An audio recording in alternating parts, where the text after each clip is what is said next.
Saya melihat suami saya ada di dasar laut, entah sungai atau danau. Itu terikat oleh rantai kaki dan tangannya. Lalu di sekitarnya ada beberapa makhluk yang menyeramkan, berbulu dan tinggi warna hitam.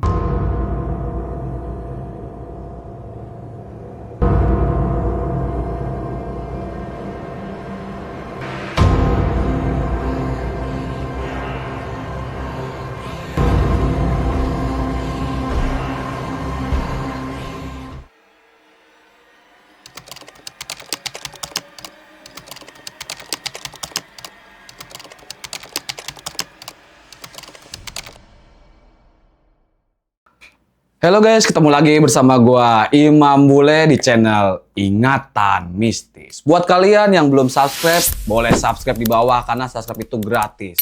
Apalagi nih buat kalian yang pecinta mistis. Kali ini gua bakal menceritakan salah satu cerita yang terjadi di tahun 2014 dan baru terbongkar itu di tahun 2021.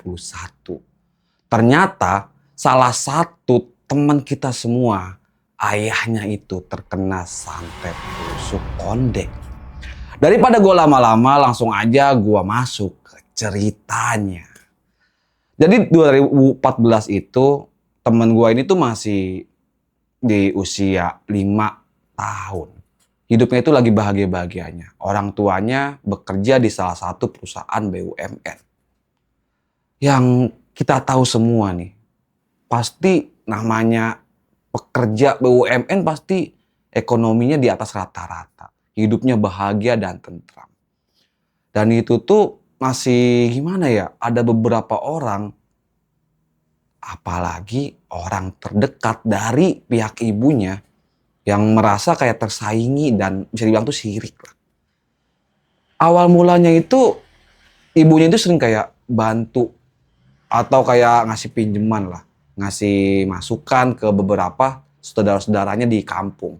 Dia selalu ngirimin neneknya atau misalnya ibunya lah. Tapi perlahan kesini kok kayak semakin ditekan gitu. Kayak diwajibkan harus ngasih sekian. Kita sebut aja misalnya sebulan itu 5 juta, 4 juta. Dengan alasan untuk berbisnis kebun. Karena si ibunya ini bisa bilang tuh kayak nggak percaya ya sama saudaranya sendiri. Kok makin kesini kayak makin diberatkan gitu. Kayak diwajibkan untuk ngebayar yang bisa bilang tuh yang awal mula tuh kayak bisa ikhlasnya gitu. 500 sebulan, 200 sebulan. Karena kan pada tahun itu tuh 2014 masih besar ya nominal segitu tuh. Dia kayak mungkin berat lah untuk ngasih sebesar itu. Apalagi nggak tahu lah tujuannya tuh bener apa enggak. Nah ini dipastikan lah mereka tuh bertiga pulang kampung. Tepatnya pada tahun baru ya kayak untuk memastikan lah ini tuh bener apa enggak sih untuk berbisnis, atau emang jangan-jangan akal-akalan keluarga adik ibunya ini. Kita sebut aja teman kita ini tuh namanya Fauzia. Fauzia ini masih 5 tahun. Dia bisa dibilang tuh kan namanya 5 tahun yang susah kayak berinteraksi lah, susah dekat sama beberapa orang dewasa. Andai kata pun bisa dekat, ya feeling namanya anak kecil kan yang notabene-nya nih kayak lebih peka lah daripada orang dewasa.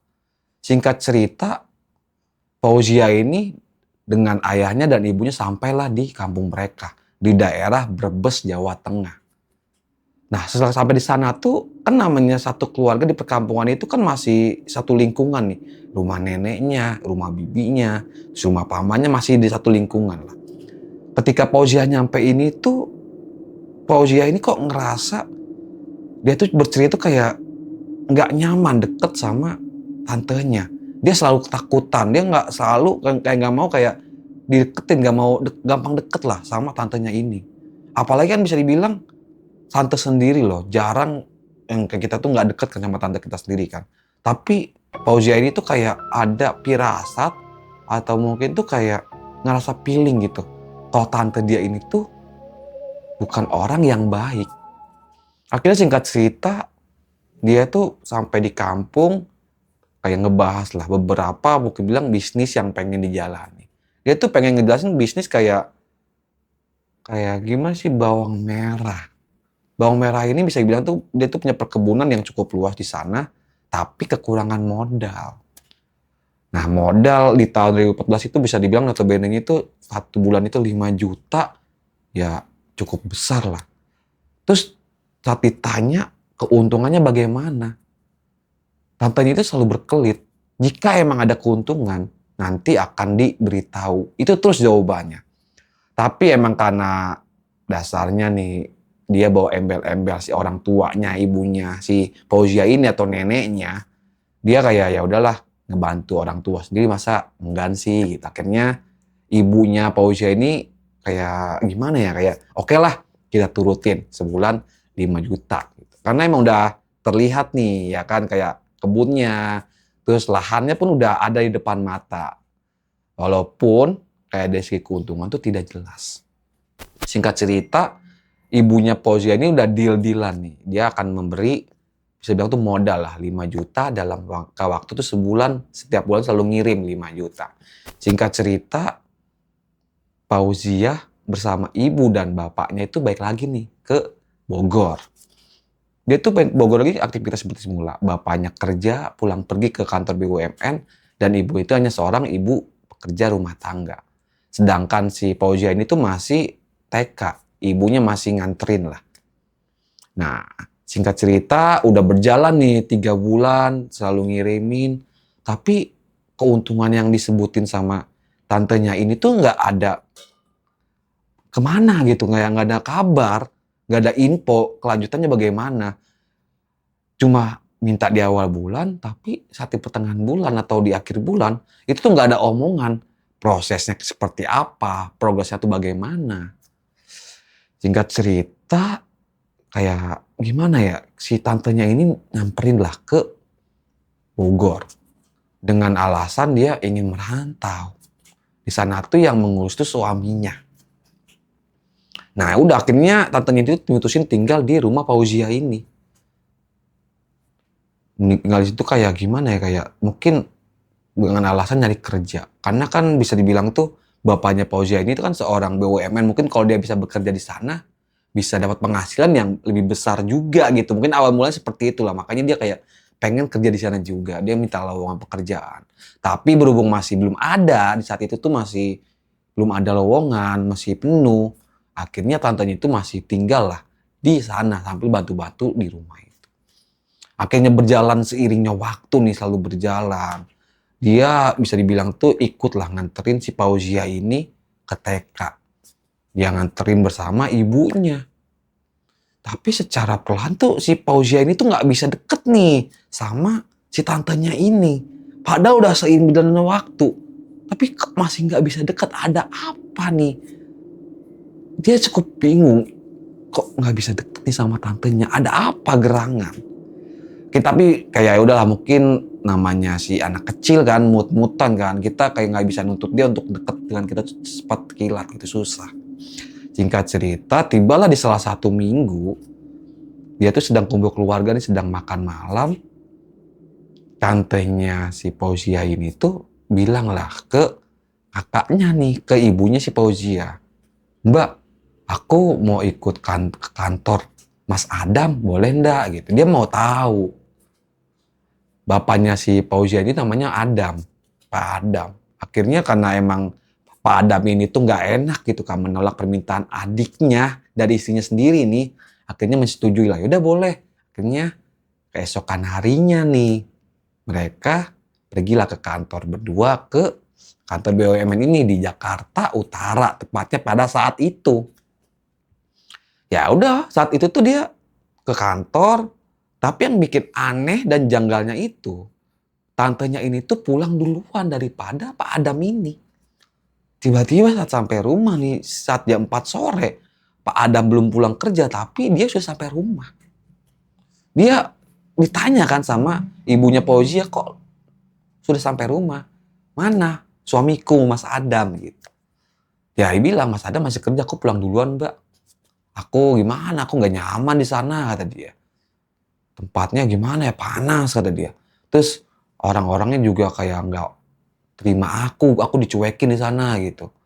Oh ya udah, karena emang nggak ada hal aneh, ya kan. Ya udahlah, jalan lagi seiringnya waktu, akhirnya tantenya ini tuh memutuskan untuk pulang lagi nih ke Jawa, ke Brebes. Seiring berjalannya waktu nih, sekitar 3 bulan kemudian, tiba-tiba Mas Adam ini tuh jatuh sakit di kantor BUMN ini. Ibunya saat di tempat sekolah nih, di TK-nya si Fauzi ini dapat telepon bahwa Mas Adam tiba-tiba jatuh sakit. Dan dia suruh untuk gak usah panik. Diceritain lah ceritanya, Mas Adam ini tiba-tiba pingsan karena muntah darah.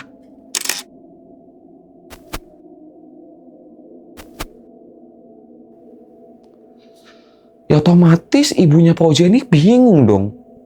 Kaget. Dia tahu kondisi keadaan suaminya ini seperti apa gitu. Gak ada riwayat penyakit apapun itu. Tiba-tiba kok dapat telepon pingsan dan muntah darah.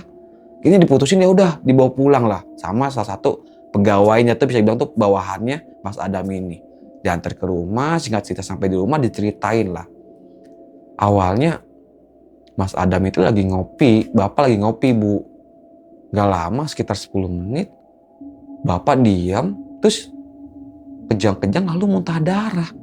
Muntah darahnya ini nggak dikit, banyak. Itu ditunjukin di videonya, ada videonya. Videonya ini tuh darahnya itu seember, hampir kayak setengah ember itu penuh dengan muntahnya ini. Mungkin dia kayak coba, mungkin kebetulan kali ya sakit atau gimana, kita nggak tahu. Akhirnya memutuskan untuk nggak bawalah ke rumah sakit setempat nih yang deket. Dicek lah sama dokter di rumah sakit itu kan. Tapi setelah dicek nih, kayak di scan atau CT scan gitu kan, kayak di ronsen, Mas Adam ini tuh tidak ditemukan penyakit apapun. Nggak ada tanda-tanda aneh ataupun kayak ada penyakit medis lainnya. Pihak dokter pun kebingungan saat Mas Adam tuh seger-buger saat di rumah sakit. Bahkan si dokter ini pun nggak percaya loh jika pasiennya ini tuh diceritakan muntah darah. Nggak percaya karena yang notabene-nya dilihat sama dokter ini dengan mata kepala sendiri kayak sehat, walafiat. Terus secara cek kayak ronsennya atau emang cek kayak CT scan-nya, nggak ada menunjukkan penyakit apapun itu. Akhirnya singkat cerita, itu tuh sakitnya makin parah. Yang awal mulanya hanya muntah darah. Dan sampai ayahnya Fauzia ini tuh tidak bisa bangun lagi. Hanya tertidur di kasur. Buang air kecil di kasur. Buang air besar di kasur.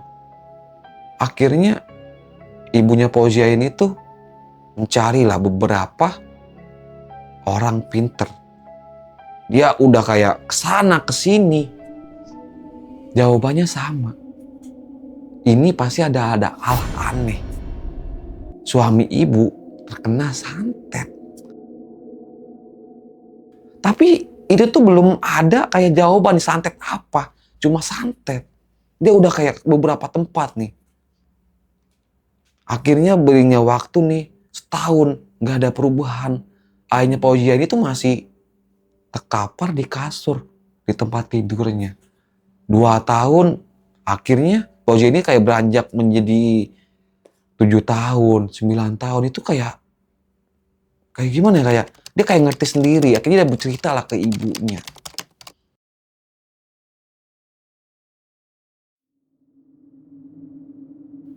Bu, sebenarnya Fauzia itu ngerasa ada yang aneh Bu sama tante. Makanya Fauzia nggak mau dekat sama tante. Ibunya yang dengar cerita Fauzia ini kayak bingung. Bingungnya apa sih? Apa sih maksudnya anak ini? Akhirnya ibunya ini kayak mutusin datang lagi lah kesana kesini nyari beberapa orang pinter lagi.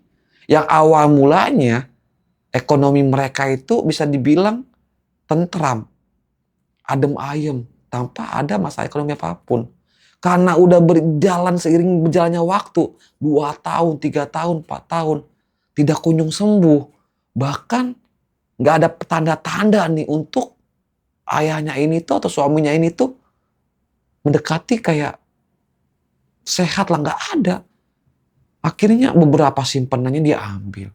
Perhiasan, emas, tanah pun dijual untuk berobat suaminya ini atau bapaknya Fauzia ini. Tapi nggak ada jawaban. Kenapa loh suaminya itu sakit apa? Santet apa? Ada beberapa ngasih tahu santet tapi nggak ada jawaban. Singkat cerita, akhirnya ibunya Fauzia ini tuh bersama Fauzia datanglah ke salah satu paranormal atau orang pinter di daerah kaki Gunung Salak.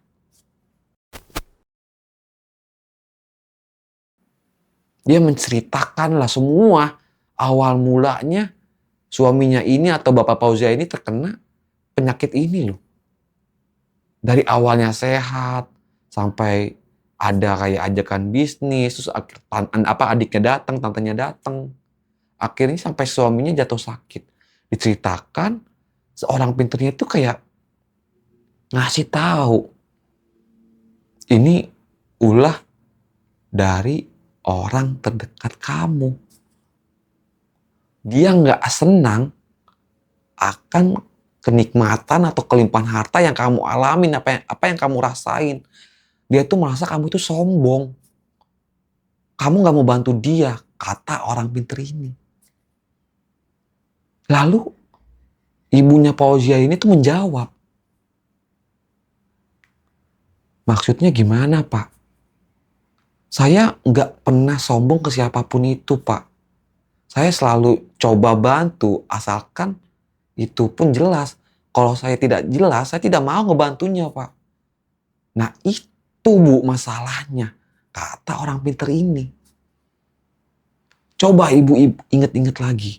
Beberapa tahun ke belakang, ibu pernah ada kerjaan atau ada masalah dengan siapa. Kemungkinan besar, itulah pelakunya, Bu. Kata orang pinter itu. Seketika, ibunya ini tuh kayak berpikir nih. Dia mengeluarkan handphone dan nunjukin satu foto. Foto ini tuh adalah foto adiknya sendiri. Atau bisa bilang tantenya si Fauzia. Dia tunjukin ke orang pinter ini. Disodorin lah ke dia gini. Dia ngomong, Pak, saya sempat ada bisnis. Kebetulan emang adik saya sendiri, Pak. Dia orangnya nggak di sini, dia di Jawa.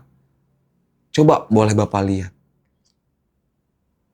Orang pinter ini tuh setelah ngelihatnya cuma senyum dan dengan tatapan kayak senyum ngangguk.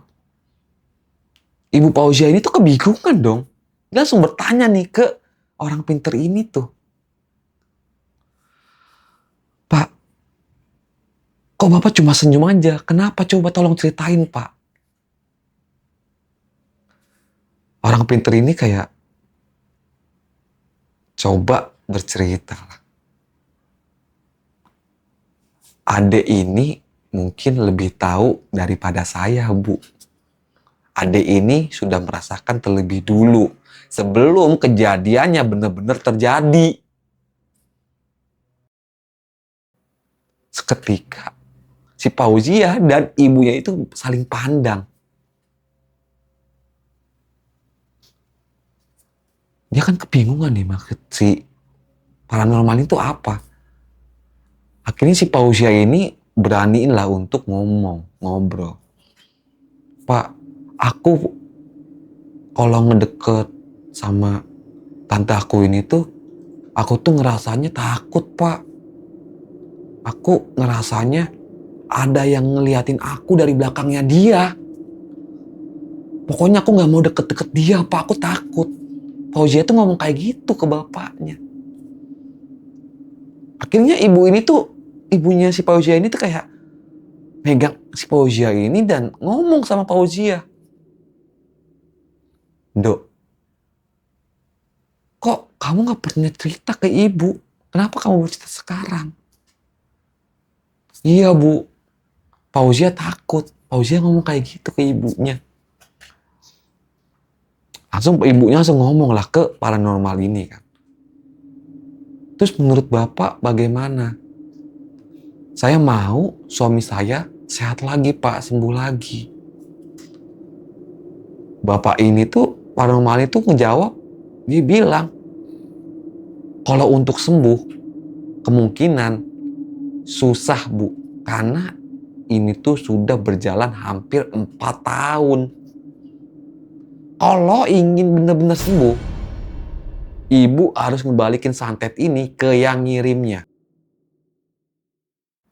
Pilihannya cuma satu. Suami ibu yang lewat, atau yang ngirimnya yang lewat.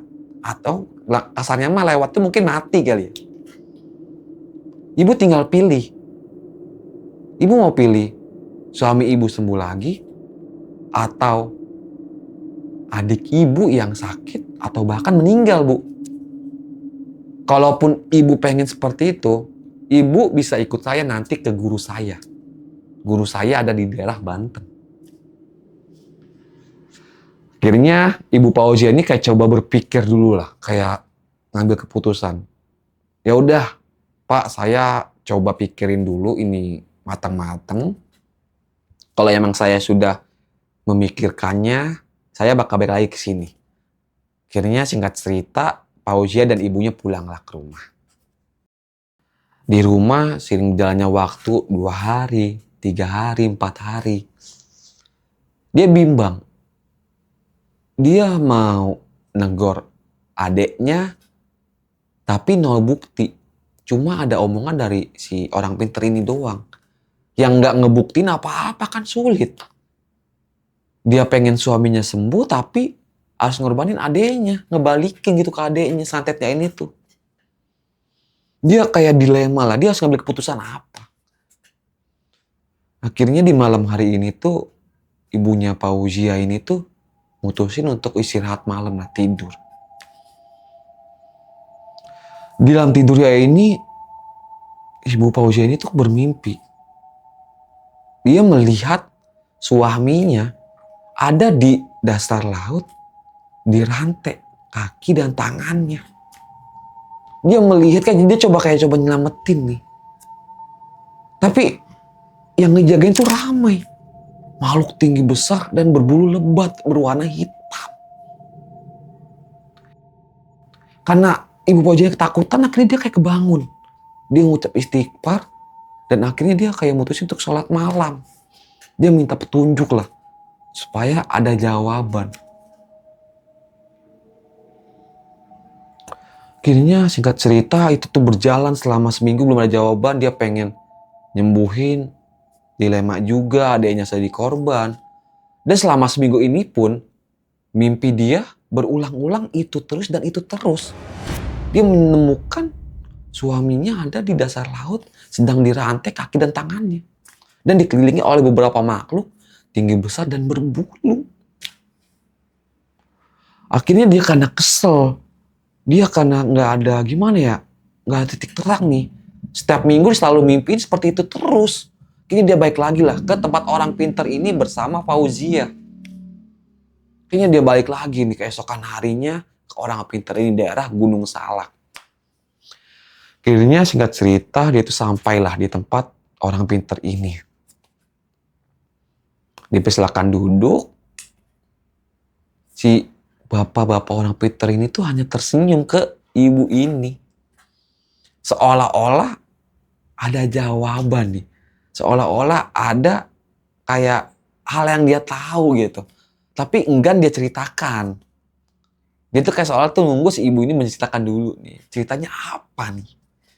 Akhirnya Ibu Fauzia kayak membuka lah cerita.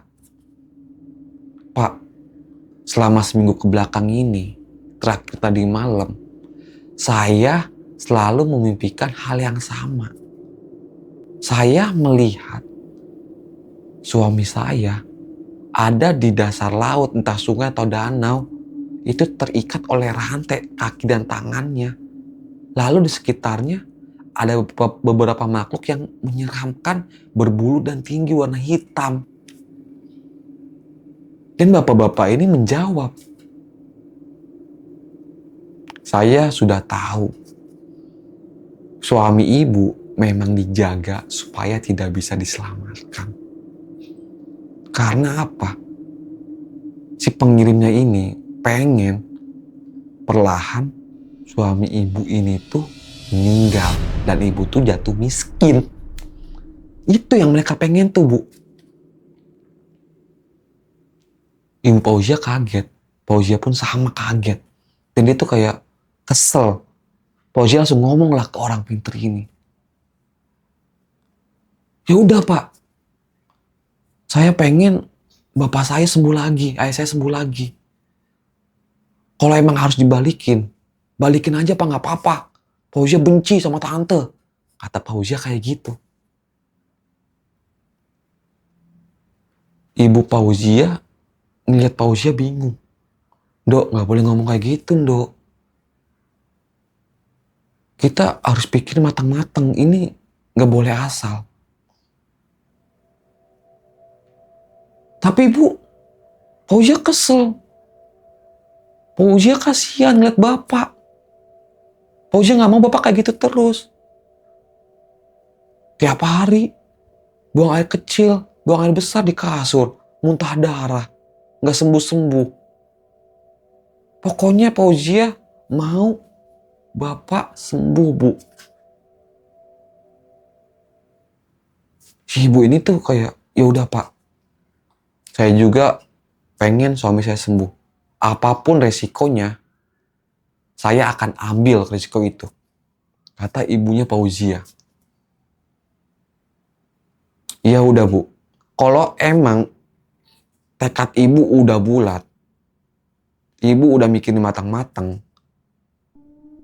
nanti 2 hari lagi, ibu datang lagi ke sini, sore hari, dan kita akan berangkat bareng-bareng ke Banten ke tempat guru saya. Tapi sebelum itu, ibu harus siapin beberapa persiapan yang harus ibu bawa. Kata bapak-bapak paranormal itu kayak orang pinter ini tuh. Lalu ibu Fauzia ngejawab, apa Pak yang harus saya bawa? Saya catat nih Pak, dia ngeluarin handphonenya. Lalu paranormal itu ngejawab, yang harus ibu bawa adalah yang paling utama, pasir 7 tempat itu dimanapun pasir boleh ibu bawa.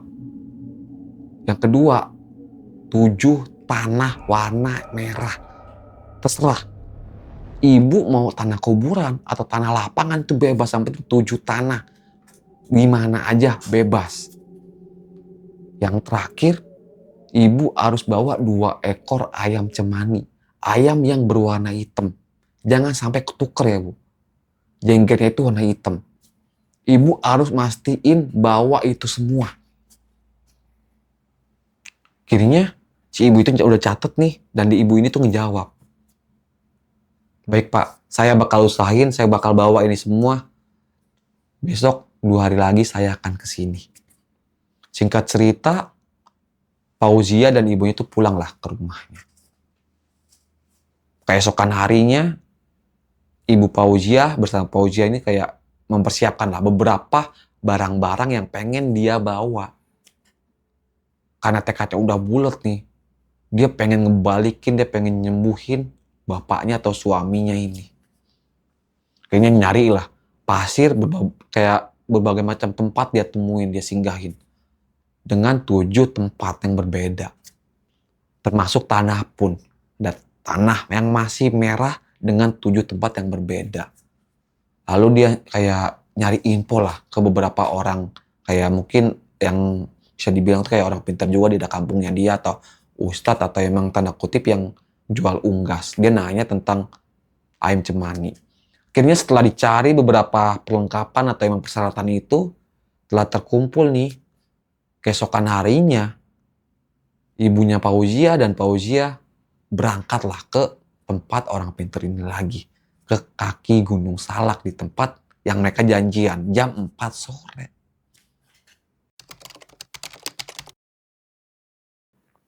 Setibanya di sana, dia kayak ngasih lah ke si bapak-bapak ini, kita sebutnya dia Aki lah. ke Aki ini tuh ngasih. Pak, ini barang yang Bapak minta.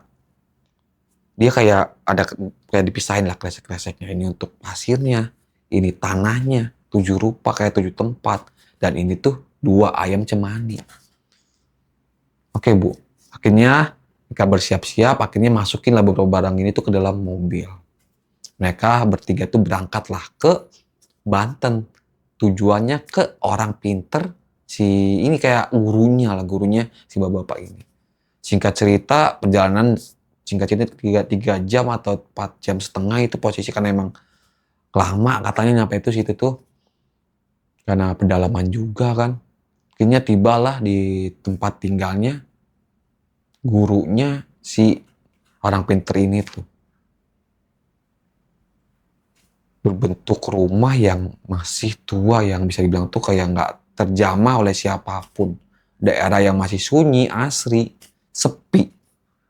Dengan kondisi malam, suara jangkrik yang bersaut-sautan. Akhirnya tibalah mereka di rumah gurunya si bapak-bapak ini. Akhirnya disapa lah sama si bapak-bapak ini tuh gurunya. Belum juga bercerita, si Mbak yang orang Banten itu langsung silakan duduk. Silakan duduk. Akhirnya duduk mereka semua nih. Cobalah diceritakan nih kan sama si yang orang pinter ini, perantaranya ini loh. Diceritakan. Dan orang pinter yang di Banten ini sebut aja Pak Arif. Pak Arif ini tuh cuma ngomong, nggak perlu kamu ceritain semua. Saya sudah tahu. Seketika ibunya Fauzia lihat-lihatan bersama ke si Aki ini. Ya udah, mana sini barang-barangnya keluarin dulu. Diambil lah, dimasukin ke beberapa tempat wajan nih, kayak tempat kayak gitu. Dia obatin, nggak tahu diapain. Singkat cerita, nggak lama itu si Aki ini tuh disuruh keluar nih sama si Bapak Arif ini yang orang Banten. Keluar, di situ tinggal ibunya Fauzia bersama Fauzia. Dia kayak ngelakuin mungkin kayak atau emang kayak intrik-intrik gitulah, gue nggak paham. Dia juga berceritanya kayak nggak jelas. Dia cuma disuruh minum air yang sudah disatuin sama kayak air pasir, tanah ini tuh disatuin sama darah ayam cemani, itu disuruh minum mereka berdua.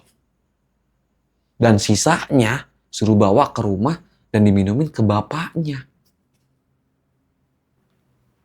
Ini udah singkat cerita, kayak ritualnya sudah selesai nih. Si Fauzia berkata kan, ngomong nih sama ibunya. Bu, Fauzia kok ngerasa badan Fauzia kayak enteng, Bu. Terus Fauzia kebayang muka ante. Dan ibu Fauzia ini tuh gak bisa ngeliat, dia cuma kayak ngeliatin Fauzia dengan bingung. Lalu Pak Arif ini tuh berkata kan, kayak ngomong sama ibu ini. Biarin Bu, prosesnya sudah mulai berjalan.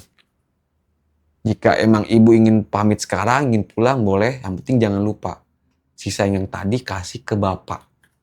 Nanti kita lihat nih Bu, reaksi seperti apa. Nanti ibu boleh kayak koordinasi dengan saya, komunikasi dengan saya. Oke, singkat cerita, mereka kayak keluar nih ke ruang tamu, ngobrol-ngobrol lah. Kayak coba istirahat sejenak gitu kan. Kayak ngobrol sejenak, akhirnya mereka tuh mutusin untuk pulang lagi lah ke daerah Bogor. Itu posisi jam 2 malam.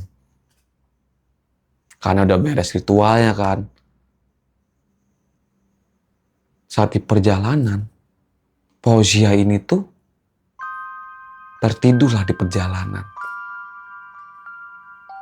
Ibunya dari depan ngeliat ke belakang itu, belakang mobilnya itu kayak, loh anaknya pules banget nih. Gak lama kemudian, tiba-tiba Fauzia terbangun dengan wajah ketakutan. Ibu Fauzia ini kayak bertanya nih ke Fauzia. Dok, kamu kenapa? Tadi ibu ngeliat kamu tidurnya pulas kok tiba-tiba bangun ketakutan, ada apa? Fauzia ngejawab. Fauzia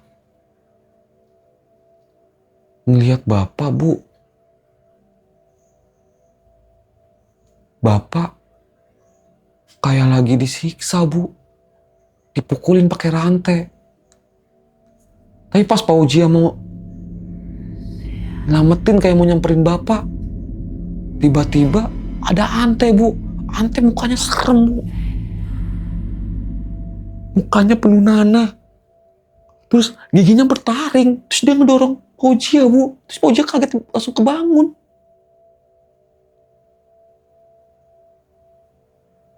Langsung ibu Fauzia kayak ngejawab, ya udah Dok minum dulu. Kalau ntar udah mengantuk atau mau tidur lagi nggak apa-apa. Kini minum, tidurlah. Singkat cerita, dia sampailah di rumahnya di daerah Kabupaten Bogor. Dia tuh ngelihat bapaknya Fauzianya tuh suaminya sedang tertidur pules nih. Yang bisa dibilang itu nggak seaneh beberapa tahun ke belakang, kayak lebih terjaga lah tidurnya ini tuh, kayak lebih tentram. Singkat cerita, berjalannya waktu 3 bulan kemudian nih, dia dapat info kalau suami adenya ini tuh meninggal dengan keadaan tragis. Akhirnya dia bertelepon nih kan sama ibunya atau bilang neneknya si Fauzia. Dia menceritakan kalau suaminya, si tantenya itu, si Mbak Lastri, meninggal dengan keadaan yang sangat aneh saat benerin listrik. Jatuh dan mukanya serba bernanah. Ya mungkin cuma kebetulan, dia kayak nggak coba nganggep, kayak gimana, kayak coba berpikir jernih lah, mungkin betulan karena jatuhnya kan benerin listrik kan, kayak masih masuk akal lah. Singkat cerita, sebulan kemudian lagi dapat telepon lagi nih ibunya Fauzia. Kalau anaknya si Lastri ini yang berusia 12 tahun sama meninggal dengan keadaan mukanya bernanah, seluruh badan tuh bau busuk. Yang awal mulanya cuma perkara jatuh saat lagi di kebun. Oh ini kebun, kayak luka, entah infeksi bagaimana, tiba-tiba ngejalar ke seluruh tubuh. Kayak berbentuk luka bakar. Singkat cerita lagi, berjalan waktu sama 3 bulan, adeknya si ibunya ini, si Lastri ini tuh meninggal dunia karena tabrak motor. Yang awal mulanya cuma luka biasa, terus lama dengan membusuk dan menjalar ke seluruh tubuhnya. Dan akhirnya berakhir dengan meninggal. Karena emang kebetulan adek sendiri ya, walaupun dia tahu nih adeknya yang pelaku santet suaminya, dia mutusin lah untuk tetap pulang. Dia mutusin tetap pulang ke daerah Brebes lagi nih, untuk kayak ngelawat lah. Dia sampai di sana, dia dapet cerita juga nih dari beberapa warga setempat sekitar rumahnya ini, karena emang masih keluarga juga atau tetangga sanak famili. Dapat cerita, sebelum adekmu meninggal, ada orang pinter kampung juga meninggal, Mbak E. Meninggalnya pun sama, dengan muka terbakar, nanah semua, busuk. Dan suami adekmu juga kenanya seperti itu sama. Kayaknya dia coba berpikir jernih lagi, waktu itu mungkin semua kebetulan doang. Walaupun dia udah dapat uang sih, tadi udah tahu nih, udah dapat jawaban. Kini dia coba kayak berpikir jernih, sehingga jalannya waktu, semua prosesnya itu udah kayak selesai lah. dia mutusin untuk pulang lagi ke Bogor nih. Pulang ke Bogor itu, suami itu kayak udah sedikit demi sedikit kayak udah mulai membaik lah. Tepatnya di tahun 2021 yang kemarin ini. Dia udah perlahan udah mulai sehat walafiat lagi. Udah bisa ke kamar mandi sendiri, udah bisa masak, bahkan sudah bisa mengendarai sepeda motor. Jalannya waktu dia untuk nyamperin lagi lah ke Gunung Salak ini nih. Untuk memberitahu lah progresnya seperti apa nih. Dia bawa lah ke sana nih, suaminya ikut nih. Dia ikut ke sana, setibanya di sana diperkenalkan lah sama si ibunya Fauzia ini kalau suaminya itu sudah sembuh nih, sekarang sudah lumayan, sudah bisa mengendarai motor, segala macam, masak, bahkan ke kamarnya udah bisa. Dia berkenalan, dikasih tahu lah kalau suaminya ini tuh ternyata terkena santet. Beritahu, suaminya itu awal mulanya yang nggak percaya akan hal seperti itu dengan santet, akhirnya percaya bahwa santet itu tuh ada dan nyata. Ini yang bercerita ditanya-tanya lah nih kan si orang pintar ini teh. Pak, emang saya ini kena santet apa? Kata suaminya, ini kata bapaknya Fauzia kan. Si bapak ini tuh ngejawab, Bapak terkena santet tusuk konde. Yang Bapak secara perlahan kesehatan Bapak menurun, Bapak nggak mau makan, Bapak terlihat sehat, tapi di dalam Bapak itu tuh kayak digerogoti oleh makhluk halus. Perlahan Bapak bakal meninggal seketika dan dengan keadaan yang membusuk. Akhirnya di tahun 2001 ini tuh udah kejawab. Ternyata bapaknya Fauzia ini tuh terkena santet tusuk konde yang bisa dibilang itu yang hal yang baru gue denger juga nih. Tusuk konde. Yang gue tahu kan tusuk konde itu yang untuk rambut gitu kan. Ternyata tusuk konde itu tuh bisa jadi alat atau media sebagai santet. Buat kalian nih yang tahu untuk kebenaran santet tusuk konde itu benar ada atau enggak sih? Boleh kalian komen di kolom komentar. Jika gue ada kesalahan kata atau emang salah pengucapan satu daerah atau tentang santet ini, mohon diluruskan di kolom komentar. Sampai bertemu lagi di konten cerita selanjutnya.